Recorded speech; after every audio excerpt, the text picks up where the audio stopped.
Bahasa Indonesia kelas 12 bersama Ibu Ida dengan materi membuat surat lamaran kerja. Materi ini adalah materi kedua, kelanjutan dari materi pertama, surat lamaran kerja yang sudah Ibu sampaikan pekan kemarin. Assalamualaikum anak-anakku kelas 12. Marilah kita lanjutkan materi surat lamaran kerja. Yuk, siapkan diri untuk belajar. Jangan lupa kita berdoa dulu dengan membaca basmalah. Dan sekedar mengingatkan bagi kalian yang belum tadarusan dan sholat duha, dipersilahkan lebih dahulu. Anak-anakku yang Ibu cintai, di pertemuan yang pekan kemarin, minggu kemarin, Ibu sudah menjelaskan tentang bagaimana membuat surat lamaran pekerjaan, terkait dengan apa itu surat lamaran pekerjaan, dan sistematika dalam membuat surat lamaran pekerjaan. Tentu kalian sudah memahaminya ya, dalam materi pertama yang sudah Ibu sampaikan minggu lalu. Untuk meneruskan materi yang kedua ini, Ibu akan mengajarkan kalian bagaimana menemukan hal-hal penting di dalam surat lamaran pekerjaan. Nah, pada bagian surat lamaran pekerjaan, itu diawali dengan pernyataan umum atau yang disebut dengan tesis. Nah, pernyataan umum ini berfungsi sebagai informasi awal terkait dengan pekerjaan yang akan kita lamar. Nah, sebagai penguat pernyataan umum atau tesis, penulis lamaran perlu memberikan yang namanya argumentasi. Hal yang penting yang terakhir adalah penegasan. Seorang penulis surat lamaran pekerjaan harus memberikan penegasan sehingga penerima lamaran mau menerima lamaran yang akan kalian kirim. Nah, itu ya bagaimana hal-hal yang terpenting, yaitu pernyataan umum atau tesis, yang kedua adalah argumentasi, dan yang ketiga adalah penegasan. Nah, inilah tesis contohnya ya. Apa sih yang dimaksud bagian tesis itu yang mana? Kayak gitu. Nah, nih dalam surat lamaran pekerjaan yang dimaksud dengan tesis ya, ini. Berdasarkan pengumuman yang dimuat di Harian Umum Global tanggal 5 Desember 2020, dengan ini saya berminat untuk mengajukan diri menjadi staf bagian marketing di PT Nusa Bakti Perkasa yang Bapak atau Ibu pimpin.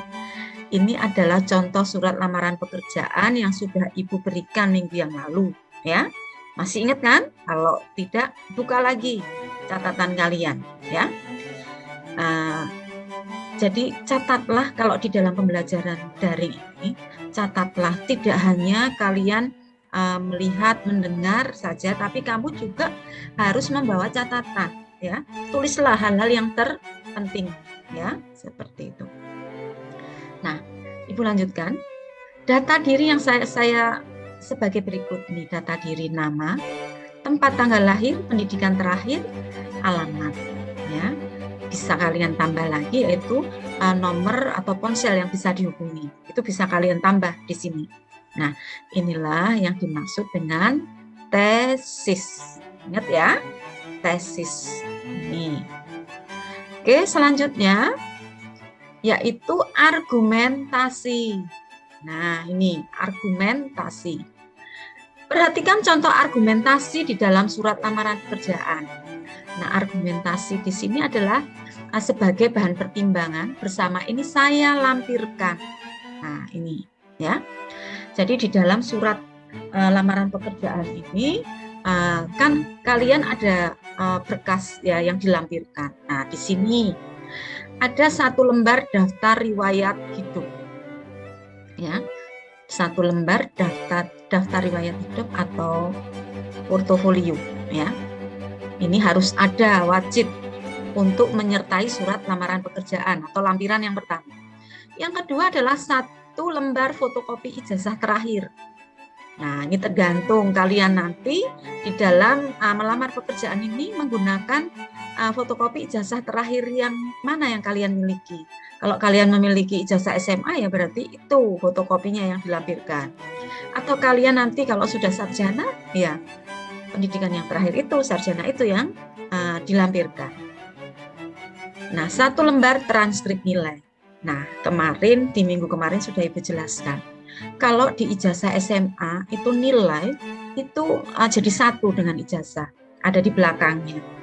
Ya, tapi kalau untuk ijazah ini 1 itu nilainya tidak menyatu dengan ijazah, tapi berbeda. Nah, makanya namanya ini adalah transkrip nilai.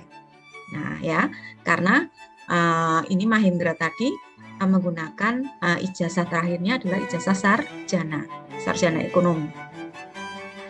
Nah, setelah 1 lembar transkrip nilai, yaitu 1 lembar fotokopi sertifikat pendidikan komputer. Nah, ini Mahendra tadi menyertakan ini karena dia menganggap bahwa sertifikat pendidikan komputernya ini akan menunjang ya lamarannya sebagai untuk dipertimbangkan sebagai penguat ya, seperti itu. Ditambah lagi 1 lembar fotokopi sertifikat bahasa Inggris karena dia marketing ya. Nah, makanya dia menganggap bahwa sertifikatnya kursus bahasa Inggris itu penting sekali untuk mendukung pekerjaannya.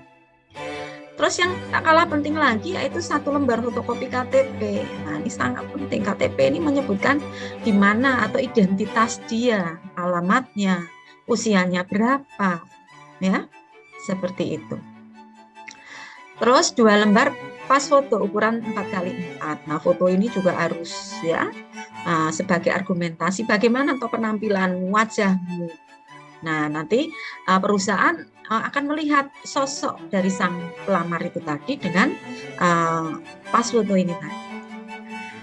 Nah, sebagai penguat lagi yaitu sebagai argumentasi sang pelamar untuk dapat diterima, dia menyertakan, melampirkan 1 lembar surat pengalaman kerja. Nah, ini akan menjadi bahan pertimbangan kalau sang pelamar memiliki pengalaman kerja, apalagi pengalaman kerja itu yang sesuai dengan apa yang akan dilamar sekarang. Seperti itu. Nah, inilah ya penjelasan tentang bagian argumentasi. Nah, yang C atau yang ketiga yaitu bagian penegasan. Nah, penegasan di sini bagian penutup ya. Demikian surat lamaran pekerjaan ini saya sampaikan dengan harapan dapat diterima. Atas perhatian Bapak Ibu saya mengucapkan terima kasih. Nah, catatan di dalam penegasan ini saat kamu membuat surat lamaran pekerjaan, tolong diperhatikan. Jangan terlalu menghibah-hibah. Intinya kamu itu harus benar-benar profesional ya. Kamu menulis jangan terlalu menghibah-hibah, minta dikasihani agar diterima. Walaupun kamu pada dasarnya memang menginginkan sekali pekerjaan tersebut dan berharap sekali untuk dapat diterima. Tapi di dalam menulis dalam penegasan ini hendaknya yang profesional aja, yang ini tidak terkesan menghibah seperti itu ya. Ini salah satu tips dari Ibu bagaimana membuat surat lamaran pekerjaan di dalam penegasan ini seperti itu. Oke, lanjut.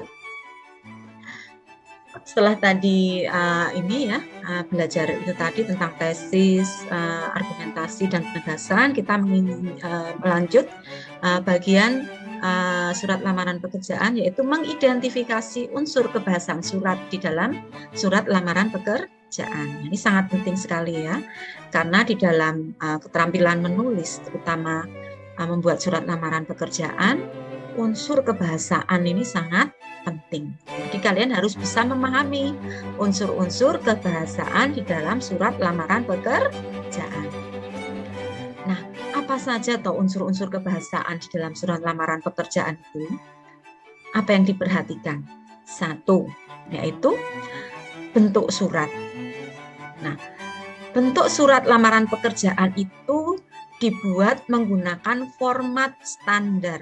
Nah, jadi ada aturannya ya. Kalau di dalam surat-surat itu ada yang namanya surat pribadi, Nah, ini formatnya bebas kalau surat pribadi ya. Walaupun surat lamaran pekerjaan itu termasuk golongan surat pribadi, tapi tetap menggunakan format standar ya.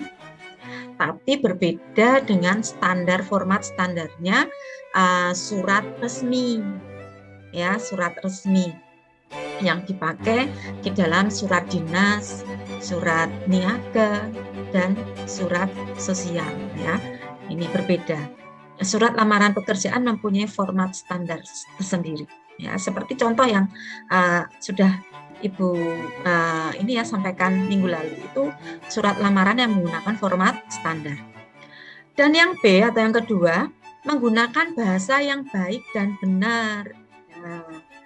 Nah, penulis surat lamaran pekerjaan harus memperhatikan kaidah kebahasaannya. Apa toh kaidahnya itu? Misalnya tanda titik, ya, tanda baca seperti itu ya, tanda bacanya, tanda titik, koma, ya, tanda baca. Terus huruf kapital, ya, huruf besarnya, huruf kapital, dan penulisan huruf, ya. Hal tersebut dapat dipelajari kalian di dalam buku pedoman umum ejaan bahasa Indonesia. Ya, kamu bisa beli bukunya atau lewat internet, belajar dari situ juga bisa. Nah, yang selanjutnya yang C, ya, unsur-unsur yang ketiga atau yang C, yaitu kata pengantar yang digunakan itu harus efektif dan tepat sasaran. Apa toh ciri-ciri kalimat efektif itu adalah ringkas, ya, ringkas dan padat.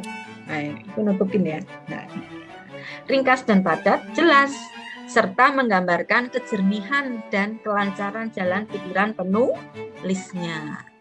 Nah, jadi di dalam menulis surat lamaran pekerjaan itu tidak usah bertele-tele, ya, efektif, ringkas, jelas. Nah, seperti itu. Terus selanjutnya yaitu menyampaikan maksud surat pada isi surat. Maksud kalian kan melamar pekerjaan, ya berarti kalian menyampaikan bahwa kamu melamar pekerjaan, ya seperti itu. Nah, ini kalau Ibu ini kan ya secara terperinci dengan tabel seperti ini.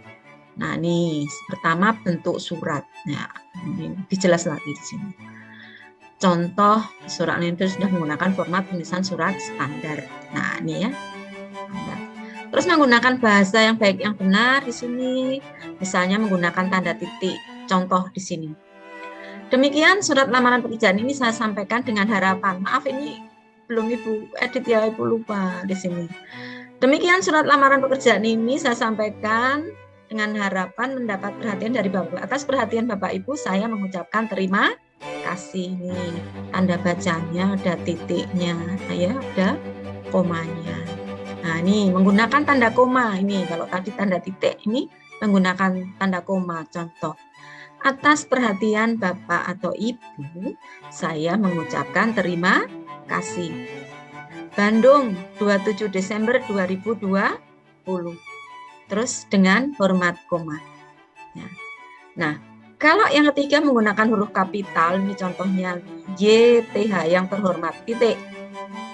Tidak perlu kalian menambahkan kepada YTH. Jadi kamu pilih salah satu saja, yaitu YTH. Di sini sudah mewakili untuk itu yang terhormat. Titiknya, pimpinan PT Nusa Bakti Persada, ya. Jalan Perintis Kemerdekaan nomor 45 Bandung. Ingat, dalam penulisan alamat di sini tidak boleh disingkat ya jalan ya. Tetap ditulis jalan. Perintis Kemerdekaan nomor titik NO gitu saja, titik 45 Bandung. Tidak usah diberi titik lagi. Nah, ya. Nah, kata pengantar yang digunakan yang efektif, tepat sasaran di sini. Ini loh. Kalau mengawali di sini tergantung kamu kalian mendapatkan surat lamaran pekerjaan. Informasi itu berdasarkan apa? Nah, kalau di sini contohnya adalah berdasarkan pengumuman yang dibuat harian atau yang dimuat di salah satu koran. Disebutkan pada tanggal 5 Desember 2020. Nah, berdasarkan inilah yang mendasari kamu menerima informasi lowongan pekerjaan tersebut itu dari mana. Kalau dari koran ya sebutkan koran atau harian, atau dari internet, atau berdasarkan informasi dari kawan. Nah, itu bisa disebutkan. Nah, inilah kata pengantar yang digunakan harus yang efektif seperti itu. Nah, terus yang keempat, menyampaikan maksud surat. Nah, maksud surat ini mohon maaf ini di sini terpotong ya. Ini kita kembali lagi ke sini ya. Menyampaikan maksud surat pada isi surat. Berarti kalian ingin melamar pekerjaan tersebut. Misalnya kamu menuliskan di situ bahwa kamu ingin melamar pekerjaan sebagai apa, sesuai dengan apa yang dibutuhkan perusahaan tersebut. Kalau Mahendra di dalam contoh itu tadi itu ingin bagian marketing, jadi dia menginginkan pekerjaan yang dilamarnya menjadi seorang marketing seperti itu, atau yang dibutuhkan perusahaan tersebut. Ya, itu tadi. Nah ini maaf ini terpotong, jadi nggak sampai ini ya, nggak sampai ke bawah seperti itu. Oke, lanjut. Ternyata materi kita ini ya hanya sampai di situ dulu. Materi surat lamaran pekerjaan 2 dengan terpaksa Ibu sudahi dulu karena hubungan dengan waktu. Kita lanjutkan depan dengan materi yang masih sama, yaitu masih belajar membuat surat pelamaran pekerjaan seperti itu. Ada tugas ya bagi kalian anak-anak kelas 12 yang nanti kalian kirim melalui Google Form. Nanti link Google Form akan Ibu susulkan ya, Ibu sertakan. Kalian tugas tersebut juga merangkap sebagai presensi seperti itu. Baik, kalau kalian memang masih belum paham atau apa, bisa kontak Ibu di jalur pribadi ya, di WA Ibu. Ibu akan menjelaskan secara pribadi di sana seperti itu. Baiklah anak-anakku, berhubung waktu sudah sudah selesai, Ibu ucapkan terima kasih atas kerjasamanya pada pembelajaran kali ini. Ibu mohon kalian selalu jaga kesehatan ya di masa pandemi ini. Kalian benar-benar harus sadar akan kesehatan ya. Terus melaksanakan prokes ya, protokol kesehatan seperti itu. Ibu berharap kalian sehat selalu. Oke, dari Ibu sekian. Mohon maaf apabila Ibu selama bersamai kalian dalam materi kali ini terdapat banyak kesalahan atau apa. Ibu mohon maaf sebesar-besarnya. Sekian dari Ibu. Wassalamualaikum warahmatullahi wabarakatuh.